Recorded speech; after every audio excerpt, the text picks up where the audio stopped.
After plum pudding model के बाद इसमें जिसे क्योंकि उसे रिजेक्ट कर दिया, रिजेक्ट करने के बाद एक एक्सपेरिमेंट किया गया जो गोल्ड फॉइल पे किया गया। और गोल्ड फॉइल का जो एक्सपेरिमेंट था ये आपका किया हुआ था रदरफोर्ड के द्वारा। तो गोल्ड फॉइल के बारे में जो एक्सपेरिमेंट किया उससे कुछ जो आपके जो जो सेटअप थे कुछ इस टाइप का थे। ये आपका मशीन है जो अल्फ़ा पार्टिकल्स को इमिट करती है। ये आपका गोल्ड फॉइल है, ठीक है, जो पतली सी शीट है। और ये आपका डिटेक्टर है जो पता करता था कि इसके बाद जो अल्फ़ा पार्टिकल जो क्रॉस कर रहा है व्हाट इज़ द इफेक्ट, क्या जो आ रहा है जो स्ट्रेटली सीधा जा रहा है या डिफ्लेक्ट कर रहे हैं। ये सारे कुछ ये आपका डिटेक्टर के द्वारा पता किया। ये जिंक सल्फाइड का एक कॉटेड भी होता था। तो आप पूरा एक्सपेरिमेंटल सेटअप में ये सारी चीज़ दिख जाएगा। बट ये आपका यहाँ डिटेक्टर है, इधर डिटेक्टर है, इधर भी डिटेक्टर है। ये चारों तरफ डिटेक्टर एक लगा दिया गया था जो आपका सारा चीज़ डिटेल्स बताते थे कि कितना अल्फा पार्टिकल किधर की हो जा रहा है, किधर नहीं जा रहा। ये कंप्लीटली सेटअप है।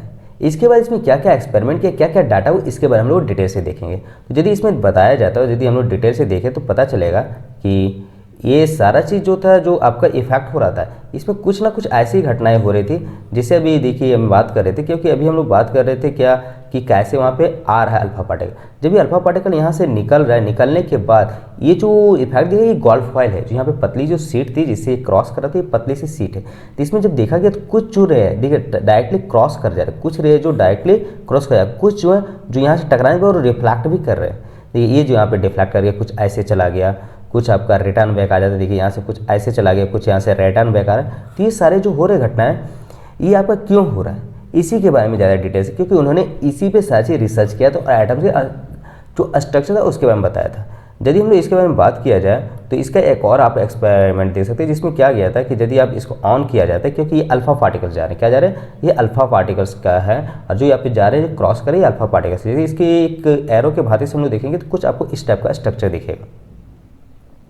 यदि आप इसमें देखोगे तो आपको पता चलेगा, यदि हम इसको कुछ तरह के स्टॉप्स कर दे तो आपको कुछ चिन्ह दिख रहे हैं। देखिए ये यदि हम लोग बात करें तो पूरी तरह से स्ट्रेटली ये सीधा चला जा रहा है। क्या हो रहा है, ये सीधा चला जा रहा है। ये कुछ अपने पास से डाइवर्ट्स कर रहे हैं, ये भी अपने पास से डाइवर्ट्स कर रहे हैं। लेकिन आप देखिएगा लॉट ऑफ जो अल्फा पार्टिकल्स है वो सीधा क्रॉस कर जा रहे हैं, कहीं पे कोई डाइवर्ट्स नहीं। लेकिन बट कुछ जो है जो अपने पास से डाइवर्ट्स कर रहे हैं। जो डाइवर्ट्स करने वाले की जनसंख्या आपको देख रहे हैं तो ये बहुत ही कम है, क्योंकि एक ये डाइवर्ट्स कर रहे हैं, एक यहाँ पे कर रहे हैं और दो यहाँ कर रहे हैं। लेकिन यदि इसे काउंटिंग की बात किया जाए जो नन डेविएट की, देखिए जो नन डेविएट जो स्ट्रेट लाइन क्रॉस कर जा रहा है, तो आखिर ऐसा क्या हो रहा था, आखिर यहाँ पे ऐसा कुछ हो रहा था।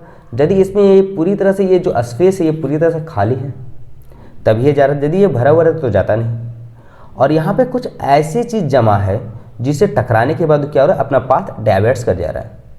तो ये सारे जो अल्फा पार्टिकल जो डाइवर्ट्स कर रहे हैं ये आपके जो है जो डॉटेड है ये आपका है एनर्जी लेवल जिसमें आप इलेक्ट्रॉन्स वगैरह कहते हैं। और ये जो बीच वाले जो पार्ट्स है ये आपके न्यूक्लियस शो कर रहे हैं। ठीक है, जरा इसको थोड़ा सा हम लोग रन करके देखते हैं कुछ ऐसी क्या क्या आ रही है। जो इसमें भी ये सारे पैटर्न दिख रहे हैं सारे अल्फा पार्टिकल्स के पैटर्न है। ठीक है, यदि इसको थोड़ा सा हम लोग चेंज भी करें तो ये प्रोटॉन्स को बढ़ा सकते हैं आप लोग अल्फा पार्टिकल्स का, तो क्या डिफ्लेक्ट होगा, कैसे क्या होगा, कुछ एनर्जी लेवल भी आप लोग बढ़ा सकते हैं।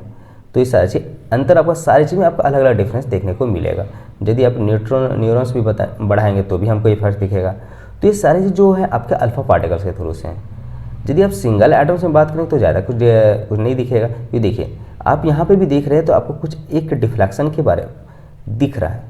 देखिए ये भी डेविएट कर रहे हैं क्योंकि हमने सिंगल एटम्स ये न्यूक्लियस हमको लिया और इसके बारे में सारा चीज़ मतलब एक न्यूक्लियस के बारे में हम लोग सारी डिटेल्स किया। ये अल्फा पार्टिकल्स हैं, इसी के अंदर सारा चीज़ आपका जो न्यूट्रॉन है प्रोटॉन्स है मिले हुए हैं जो आपका न्यूक्लियस के रूप में। ठीक है, तो यहाँ से ये पता चलिए इसके बारे में हम लोग और भी कुछ आगे जान लेते हैं। मैंने गोल्ड फॉइल का जो एक्सपेरिमेंट तो देख लिया, बट इसमें जो एक्सपेरिमेंटल सेटअप के रूप में यूज हुए थे कुछ जो हमने बात करा था ये अल्फा पार्टिकल जो बॉम्बार्ड करता है, ये जो गोल्ड फॉइल थे बीच में। लेकिन एक सवाल आता है कि आखिर गोल्ड फॉइल ही क्यों यूज किया गया। हम यदि मेटल की प्रॉपर्टी के बारे में टॉक करेंगे तो मेटल का एक प्रॉपर्टी भी होता है कि you make the thin sheet by beating it. यदि गोल्ड फॉइल को बीट करने के बाद शीट बने तो सबसे पतली शीट आपको पूरी मेटल में से गोल्ड फॉइल ही इसकी पतली शीट बनाई जा सकती है, जिसके कारण यहाँ पे गोल्ड फॉइल का ही यूज किया गया। ठीक है, सोने की पतली पन्नी। और ये जो आपका जो हम बताया जा रहे थे डिटेक्टर जो जिंक सल्फाइड की स्क्रीन थे, क्योंकि इस पर जो भी कोई अल्फा पार्टिकल क्रॉस करेगी तो ये ग्लो करना शुरू कर देगा। इसके आधार पर कि एक पैटर्न मिला था, जो पैटर्न था कुछ इस भांति था, क्योंकि इस पैटर्न में यदि आप लोग देखिएगा तो आपको पता चलेगा कि अल्फा पार्टिकल कैसे क्रॉस कर रहे हैं। ये जो नॉन डेविएटेड क्रॉस कर रहे हैं उसकी नंबर्स देखिए वो बहुत ही ज़्यादा है, ठीक है। जो नॉन डेविएटेड, इससे अपने पास है डेविएटेड, लेकिन जो थोड़ा सा डेविएट्स किए हुए देखिए इसकी संख्या बहुत ही कम है।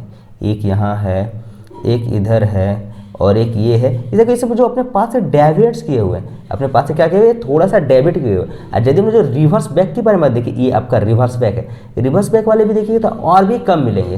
तो इससे ये पता चल रहा है कि इसके पीछे भी इन्होंने कुछ ना कुछ डिटेल दिया। ये गोल्ड फॉइल पे एक्सपेरिमेंट करने के बाद कुछ इस टाइप का पैटर्न्स उन्हें मिला था रदरफोर्ड को, जिन्होंने इस पर बात किया। इसके बाद इन्होंने एक रिजल्ट दिया। रिजल्ट क्या है यदि देखा जाए तो इसमें कुछ सबसे पहले ये जो आपको दिख रहा है यहाँ पे जो सारी चीज़ ये दिख रहा है, जो उसने जो एक्सपेरिमेंट करके जो रिजल्ट गेट किया, ठीक है, उन्होंने क्या किया, सबसे पहले would have expected the result all the particle plum pudding. ये जो एक्सपेरिमेंट किया गया था जो प्लम पुडिंग को पूरी तरह से, ऐसे तो प्लम पुडिंग तो एक करेक्ट तो थे कि इसमें जितने भी नंबर ऑफ प्रोटॉन्स थे, जो नंबर ऑफ प्रोटॉन्स था और नंबर ऑफ इलेक्ट्रॉन्स था वो तो इक्वल था, इसमें तो कोई रॉन्ग नहीं था, ठीक है। लेकिन स्ट्रक्चर ऑफ यदि एटम के बारे में बात करें तो उसमें ज़्यादा कुछ डिटेल्स नहीं पता थे। इसी के बारे में हम लोग ने इसमें ज़्यादा सारा डिटेल्स इन्हें नहीं बताया। दूसरी बात क्या है, कुछ अल्फा पार्टिकल्स थे तो कम्प्लीटली क्रॉस कर रहे थे, बट कुछ जो थे थोड़ा बहुत थे वो थोड़ा सा रिफ्लेक्ट कर रहे थे। मतलब यदि टोटल बात किया जाए तो कुछ तो क्या डायरेक्टली क्रॉस कर रहे थे, लेकिन कुछ थे जो यहाँ पे न्यूक्लियस से जा रहे थे, कुछ ऐसे करके, कुछ ये बहुत ही कम थे, और कुछ थे जो डायरेक्ट आके फिर रिटर्न भी जा रहे थे। और जो वेरी फ्यू था जो बहुत ही कम था, बहुत स्मॉल, जो तो डायरेक्ट आके यहाँ से आते थे और फिर आने के बाद तुरंत रिफ्लेक्ट भी कर जाते थे। ये बहुत ही कम था। ये उन्होंने टोटल उसके आधार पर क्या मिला, इस पर उन्होंने कुछ कंक्लूजन दिया। यदि कंक्लूजन की बात किया जाए तो उन्होंने क्या कंक्लूजन दिया, पहला कंक्लूजन उन्होंने दिया कि जो न्यूक्लियर होते हैं एटम से बहुत ही छोटा होता है। यदि एटम की बात किया जाए, कंप्लीटली एटम है, एटम की साइज बात किया जाए तो 10⁻10 मीटर होता है, ठीक है। लेकिन जब न्यूक्लियस की बात किया जाए तो इसकी साइज होती है 10⁻−15 मीटर। तो न्यूक्लियस की साइज जो होती है वो एटम से बहुत ही छोटा होता है, ठीक है। दूसरी बात क्या होता है, inside the atom nucleus, atoms के अंदर ही न्यूक्लियस प्रेजेंट होता है, बाहर नहीं होता है, ठीक है। जो न्यूक्लियस होता है वो एटम्स के इनसाइड होते हैं, एटम्स के इनसाइड होते हैं। दूसरी बात, इसी के चारों तरफ इलेक्ट्रॉन्स जो होते हैं एटम्स के चारों तरफ रिवॉल्व करते हैं, कंटिन्यूअस चक्कर लगाते रहते हैं। दूसरी बात क्या होता है, ये टोटल जो मास के बारे में बात किया जाए, एटम का जो मास होता है वो कंप्लीटली मास आपका इस जो न्यूक्लियस में ही डिपेंड करता है, न्यूक्लियस से कहीं बाहर वगैरह नहीं जाता है, इसी में डिपेंड करता है, जो इसी में फाइंड आउट होता है। ताकि इसी की वजह से जो कुछ लोग अल्फा पार्टिकल जो थे रिवर्स बैक चले जाते थे आने के जस्ट बाद ही, और इसी से कुछ टकराते जो अपने पास को डेविएट्स कर लेते थे, ठीक है। और न्यूक्लियस ही एक जो होता है पूरे एटम से जिसमें मैक्सिमम मास होता है।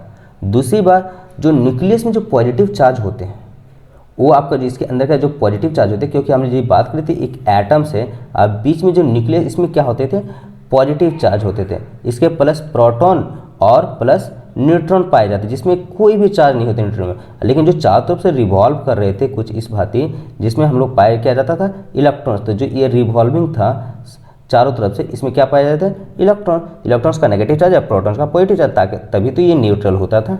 तो कंप्लीटली इतना एक्सप्लेनेशन किया गया, रदरफोर्ड ही जो थे फाइनल कंक्लूजन है। लेकिन आफ्टर एक तो और एक्सपेरिमेंट किया गया जहाँ पे इससे भी कुछ और भी सही करेक्ट रिजल्ट पे पहुँच गए थे। तो after then lot of experiment होते रहे और तरह तरह का लोग एक्सपेरिमेंट दिए, लेकिन फाइनली रदरफोर्ड का जो एक था एक रिपोर्ट बहुत अच्छे तह तक और बहुत अच्छे तरीके से इसको एक्सेप्ट किया गया और ये सही भी हुआ।